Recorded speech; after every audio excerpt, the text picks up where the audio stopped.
नमस्कार साथियों, स्वागत है आप सभी का एक बार फिर से हमारे आज के नए एक्सप्लेनर में।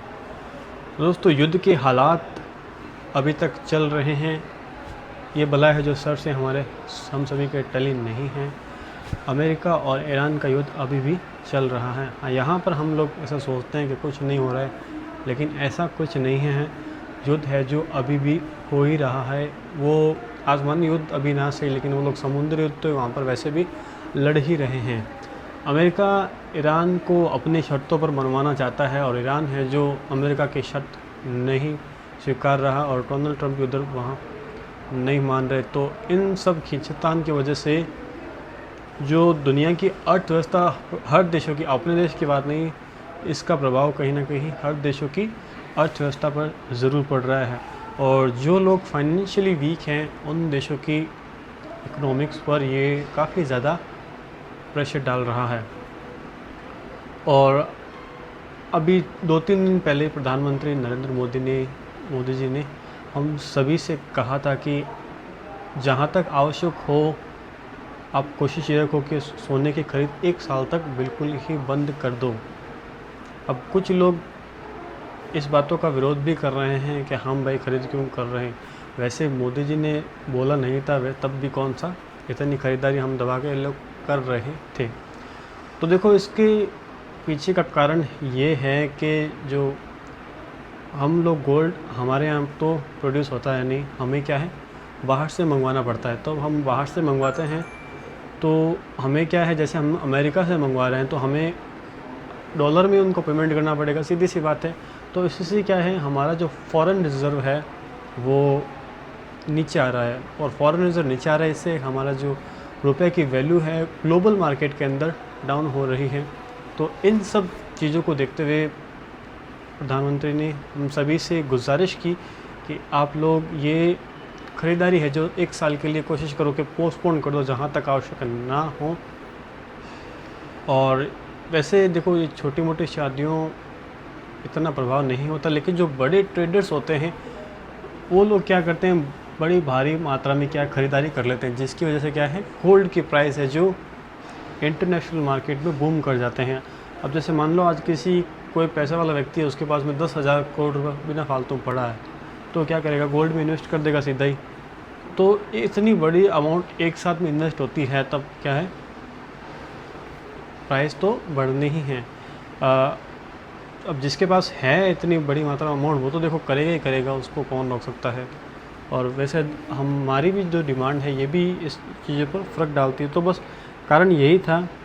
और एक आज मैंने थोड़ी खबर पढ़ी कि मैं आपको देखो स्क्रीन रिकॉर्डिंग पर चालू करके दिखाता हूँ कि मैं स्क्रीन रिकॉर्डिंग को चालू करता हूँ। ये देखो, आप देख सकते हो दोस्तों स्क्रीन पर, क्या देश पर कोई बड़ा संकट आने वाला है, 3 संकेत, सरकार क्या कर रही है, आप कैसे तैयार करें।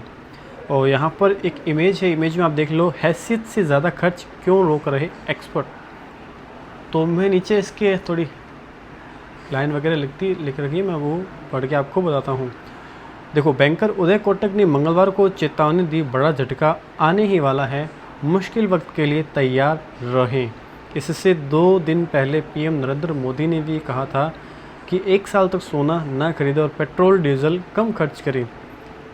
तो क्या कोई बड़ा संकट आने वाला है? हाँ, तो सरकार क्या कर रही है, आप कैसे तैयार रहें, आज की एक्सप्लेनर में। और वैसे मैं आपको आपकी जानकारी के लिए बता दूं, मैं ये जो खबरें हैं दैनिक भास्कर ऐप्स से पढ़ रहा हूँ, ठीक है। ये काफ़ी विश्वसनीय प्लेटफॉर्म है, काफ़ी हमें सटीक खबर है जो प्रोवाइड करवाते हैं।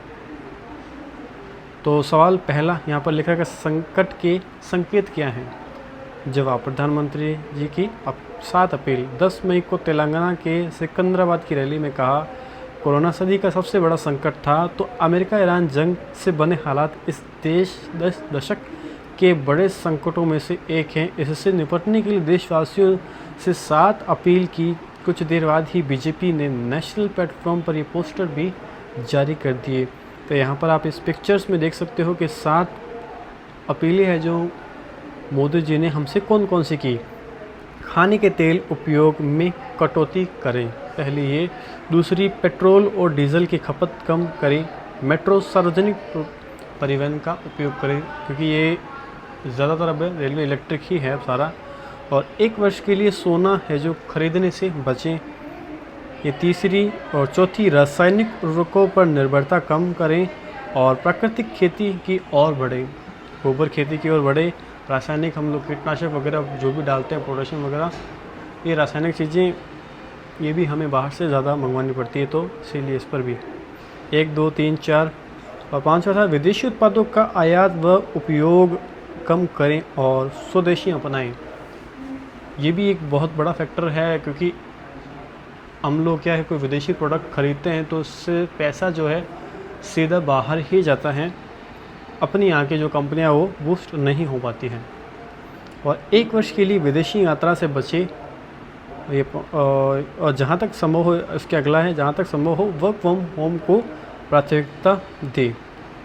और नीचे अगर मैं लाइन पढ़ूँ तो पश्चिम एशिया की जंग 27 फरवरी को शुरू हुई थी, सभी को पता है। सरकार कहती रही सब ठीक है, लेकिन 2.5 महीने बाद प्रधानमंत्री सबसे अपील कर रहे हैं। वित्त मंत्रालय ने कहा महंगे तेल का बोझ टाल नहीं सकते। 29 अप्रैल को जारी वित्त मंत्रालय की अप्रैल की मासिक इकोनॉमिक रिव्यू रिपोर्ट में लिखा है कि भारत देश के अंदर मजबूत डिमांड और बाहरी उथल पुथल के दोहराए पर खड़ा है। ईरान जंग के बीच कुछ देशों ने तेल की और बढ़ती हुई कीमतों का बोझ लोगों पर डालना शुरू कर दिया है। कुछ ऐसा नहीं किया है, लेकिन ये टाला नहीं जा सकता। तो ये आप यहाँ पर थोड़ा ग्राफ से देख सकते हो कैसी है जो क्रूड ऑयल की कीमतें हैं, बढ़ रही है। 72.87 से शुरू हुई थी, 72 रुपये 87 से 9 फरवरी 27 दिख रहा है आपको इमेज में। फिर 9 मार्च को 98 रुपये 96 ऐसे करते करते 11 मई तक अभी कीमत चल रही है 103 रुपये 78। और सोना चांदी पर अचानक इंपोर्ट ड्यूटी बढ़ाना, और पेट्रोल डीजल 70 रुपये तक महंगा हो सकता है। तो मैं इस स्क्रीन रिकॉर्डिंग को तो यहीं खैर बंद करता हूँ। मैं आपसे बस अब सीधा बातचीत करता हूँ। देखो, तेल भाई जो भी देश हैं उनको बोझ पड़ रहा है तेल की वजह से उनके बिल पर, तो वो क्या करें, इसका जो बर्डन है जनता पे ही डालेंगे अल्टीमेटली। लेकिन हमारी गवर्नमेंट ने अभी तक ऐसा किया नहीं है।